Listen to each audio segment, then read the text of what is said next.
Imagine this. You wake up at 5 a.m. sharp every single day. You study, you read tirelessly, pushing yourself to be at the top of your class, your university, and hopefully in your life as well. You convince yourself that this is the path to success and to wealth. You sacrifice the little joys, no late night movies, no conversations with friends. You stay inside the lines drawn for you by your parents, teachers, and the society. But what if I told you all this is just in your head?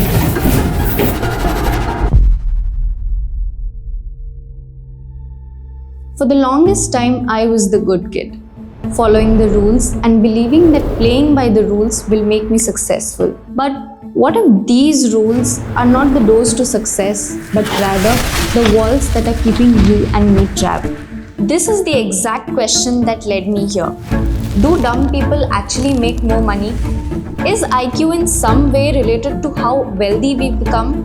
Do I really have to be that good kid to make more money? And to find out all these answers, our team did some research and the results might actually surprise you. Hi guys, मैं हूँ डॉली चाय वाला और आप देख सकते हो मेरे चाय बनाने का तरीका। कि जो आज कहते हैं ना लड़कियों के फेम कमा रही है, 2 दिन नहीं खड़ा हो पाएगा, 2 दिन मेरी लाइफ नहीं जी पाएगा। Before we dive into the results, let me actually call Shubh and see what he thinks about this. Hi, how are you? I'm good. So we are actually making a video on why dumb people make more money.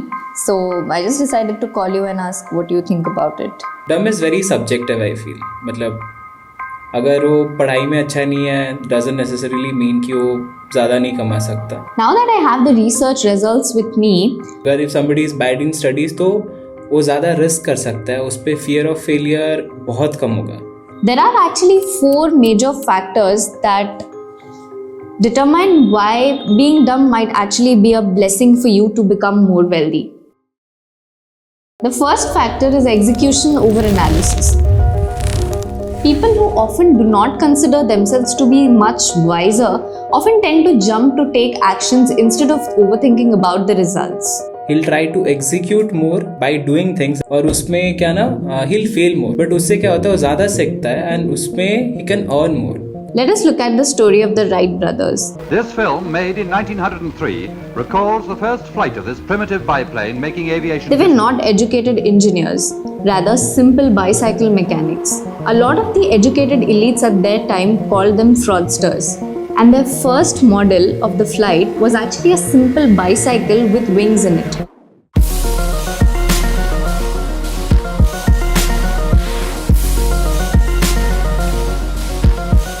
The Wright brothers succeeded because they always preferred execution over analysis. They tried, failed, tried again, and yet failed again.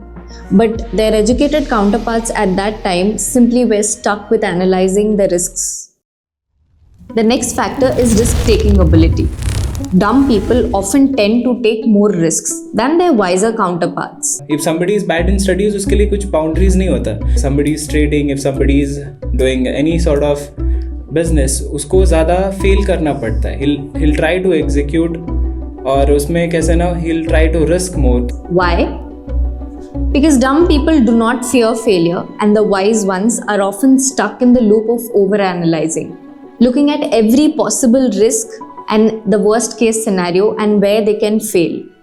Looking at failures often takes you towards the failure. Okay, let's do an experiment. Just close your eyes and do not think of an elephant. See what happened over there? You instantly thought of an elephant, right? That happens because our brains often do not distinguish between positive and negative indications. What that exactly means is that your brain does not understand the difference when I say do not think about an elephant and think about an elephant. On both the cases, your brain straight goes to thinking about an elephant. This brings me to the next factor, the ability to cope with failures.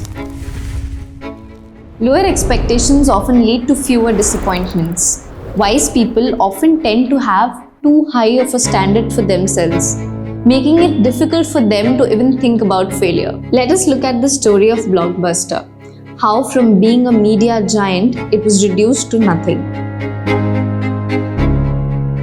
The early warnings began when Netflix was founded in 1997. In the beginning, it was nothing, just a small DVD rental company.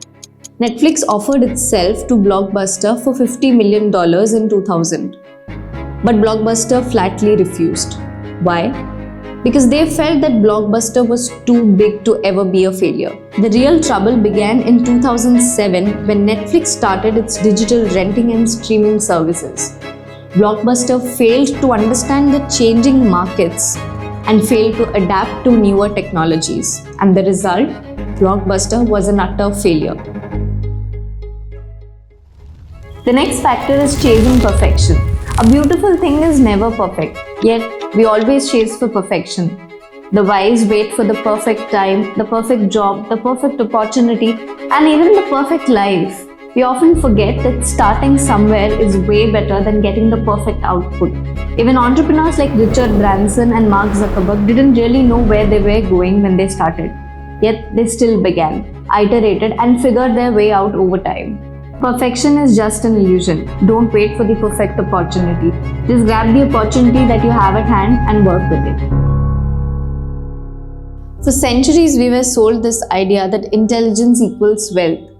But what if I tell you that intelligence was never a factor for money? But why do we have this notion that we need to be intelligent to make money? Did we create these notions ourselves, or did the society bind us in it? Schools, universities, and corporates all tell us these same stories. Are these stories even real?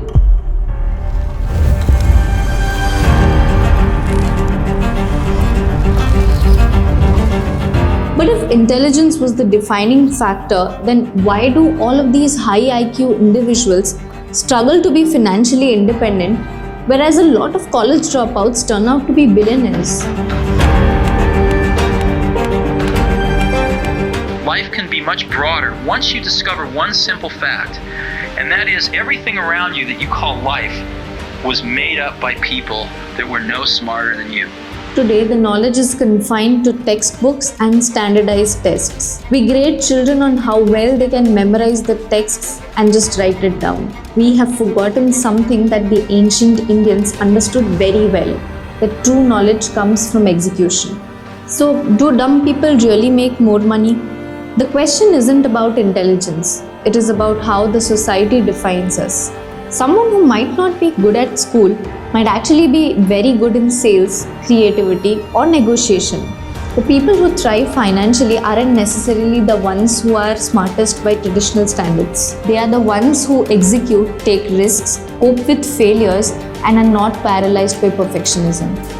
At the end of the day, success isn't about IQ. It is about adaptability, action, and resilience. Maybe, and just maybe, we need to redefine what smart actually means.